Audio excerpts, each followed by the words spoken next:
Who wants to play a game? I know you do. Do you remember when you were a little kid going through those picture books with the task of finding elements? Well, we are going to bring back those memories and play a game called Where's Waldo? So in Where's Waldo, you have the task of finding Waldo, as seen on the screen. Here's your first challenge. Can you find Waldo? Well, to speed up time, here's where you should have found Waldo. We're going to do one more example. Were you able to find Waldo? Well, if not, this is where he is. Now, what was the point of playing Where's Waldo? Well, believe it or not, finding Waldo in real life just became a whole lot easier. Now the government is unlocking the ability to pinpoint individuals thanks to something known as DNA testing. Now this leads us into our next topic on if DNA testing should be made public. Before we dig into that, what is DNA? DNA is what makes each person and living thing on this planet so different from one another. DNA is a hereditary material found in humans and almost all other organisms, according to the U.S. National Library of Medicine. Hereditary means that DNA is passed down from the parents of the organism. Each human has a unique combination of DNA from his or her parents. Not even twins share the exact same DNA. Most DNA, when examined between humans, are identical, but the slightest change could mean the biggest difference. According to the U.S. National Library of Medicine research article, human DNA consists of about 3 billion bases, and more than 99% of those bases are the exact same in people. It's crazy to think that a 1% change in these bases can lead to such variation in the human species. The variations in our species come into existence because of the sequences and of the bases that make it up. DNA, microscopic in size, is made up of nucleotides. Szilárd-Schultman describes nucleotides as the building blocks that make up DNA molecules. Also, a nucleotide is built upon 3 different components: a sugar, a phosphate group, and a nitrogen base. There are 4 nitrogen bases that make up the nucleotide, which include adenine, abbreviated as A, cytosine, abbreviated as C, guanine, abbreviated as G, and thymine, abbreviated as T. The figures on the screen help to illustrate how these bases are bonded together. A matches with T, and G matches with C.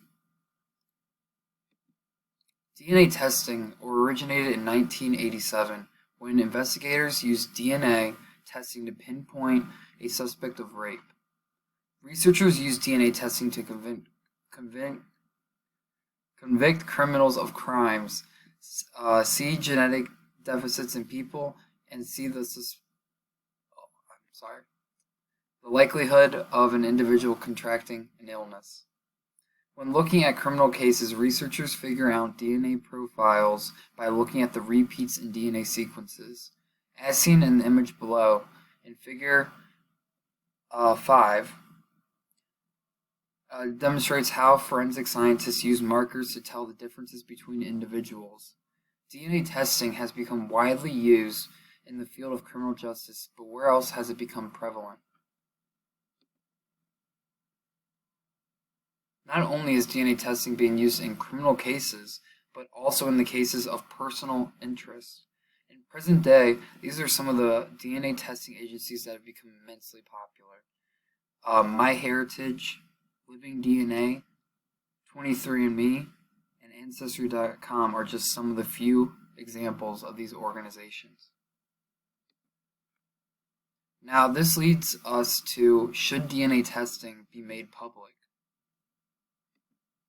According to Rich Press, a science writer and public affairs specialist, states today they can generate a profile from just a few skin cells that someone left behind when touching an object or surface. The figures 6 and 7 below demonstrate just how much DNA forensic scientists need in a case.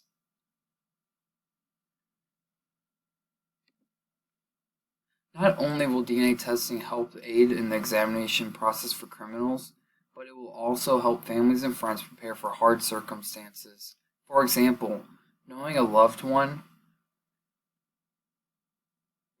example, knowing a loved one is likely to have a disease will help the family prepare and be emotionally ready.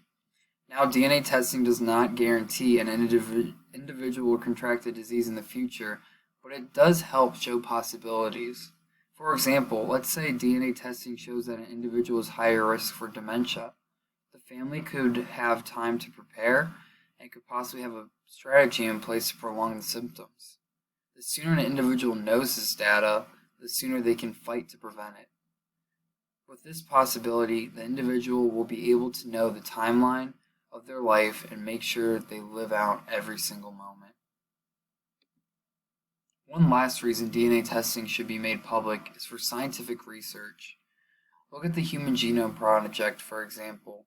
A human genome is a group of long DNA polymers the human genome is a long DNA polymer strand. Without willing test subjects, no progress would be made in this field.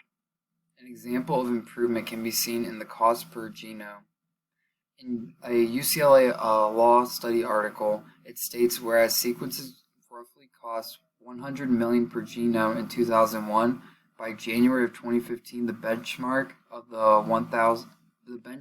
$1,000 per sequence had been achieved.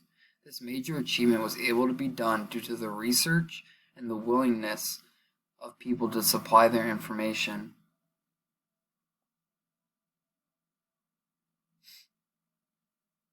Not only the cost of the human genome decreased, but the cost for individuals who are curious and want to get tested decreased.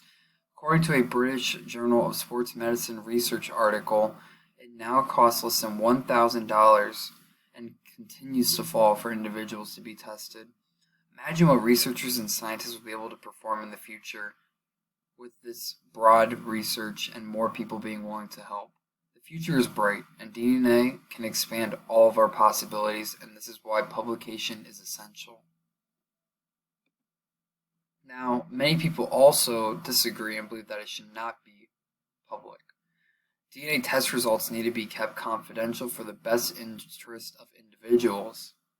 This information is personal, and it should ultimately be up to the individual to discern who should attain this information. Currently, people are having their identities taken from them without any DNA knowledge. Imagine having this information out for people to see. Identity theft is already a growing issue in our country. According to Kimberly Alt, a home security expert, as of August 12, 2019, there were 907 total data breaches and 145 million records exposed. If this information alone is not eye-opening enough to show the prevalence of the growing issue, Figure 8 below demonstrates some more of the alarming facts and details dealing with the issue. Social identity thieves are salivating at the idea of this information being public, as it will open a whole new world of possibilities for them. Keep in mind how private people keep their social security numbers from people. No one walks around sharing that information with anyone. No one has a stigma placed on them. Not only would social identity thieves be loving the idea of more personal public information, but this information could be used as a deciding factor in hiring. If DNA information was made public, an instant stigma would be placed on those who do not have healthy genes. This aspect alone will lead to major discrimination. In the workplace, an employer could require to see an applicant's DNA test results prior to hiring and use that as a baseline on the value of the individual. Someone could simply not make the cut, not because they don't possess the skills required or knowledge, but rather because of their genetics. Not only employers would use this information to benefit them, but also insurance companies could require DNA testing prior to allowing individuals to apply for life insurance. With this knowledge, they could discriminate against those who are more susceptible to illnesses and possibly not grant them insurance or increase their rates. Knowing the risk of having this information public and the discrimination tied to it, mandates have been implemented to protect the individual. One of these mandates is called GINA. GINA stands for Genetic Information Non-Discrimination Act. According to the U.S. National Library of Medicine research article, GINA has two different titles, being Title I, which prohibits genetic discrimination in health insurance, and Title II, which prohibits genetic discrimination in employment. GINA has the capabilities to protect so many individuals from this type of discrimination, but it still has its setbacks. The U.S. National Library of Medicine also states that GINA does not apply when an employer has fewer than 15 employees. GINA also does not protect against genetic discrimination in forms of insurance other than health insurance, such as life, disability, or long-term care insurance. These restrictions have already been implemented without the publicity of DNA information. If people are already preparing restrictions for the future, what does this tell us? Will these restrictions be enough to protect the rights of U.S. citizens? Every country has different views on the availability and use of the knowledge gained. In the previous slide, it can be seen that the U.S. is already implementing mandates to protect its citizens. But what are other countries doing? According to Christensen and Gerds, no regulation of these tests have been introduced neither in Denmark nor in Europe, even though they have been on the market since 2007. These testing companies are free to do as they wish with the information and results collected. The people giving consent for these tests may not know what they are signing up for and the consequences of their actions. There is no one for them to turn to in these countries with the lack of laws and mandates in place. With loosely to no restrictions, these companies are free to do as they wish with the resources and results collected. With no accessibility, with no accountability, these companies have the ability to do as they wish. Does society want to live in a world of concern and discrimination on the basis of the uncontrollable? For these reasons, DNA testing should not be made public in the interest of individuals. When looking into the issue of whether DNA information should be made public or not depends on the worldview you possess. If someone has a microeconomic view, small picture, they would believe that DNA testing needs to remain private because they would be looking for the best interests of the individual. Unlike the microeconomic view, the macroeconomic view, the big picture, would believe that DNA testing needs to be made public for the greater good of society. This decision ultimately comes down to how much liberty and freedom is society willing to hand over to the government. The more people are willing to give up, the more they would correspond to having a higher liking in DNA testing being public. Both sides have their rewards and downsides, but selfishly one side would be in the best interest of certain individuals. For example, a diabetic would not want their DNA information public in fear that insurance companies would no longer provide them with insurance or bump up their rates. On the other hand, someone who has no health concerns would want the publicity of their DNA test results because it could lower their rates and make them more likely to be hired. The future is coming, and the time is now to decide before it is too late. Thank you, and these are my resources consulted.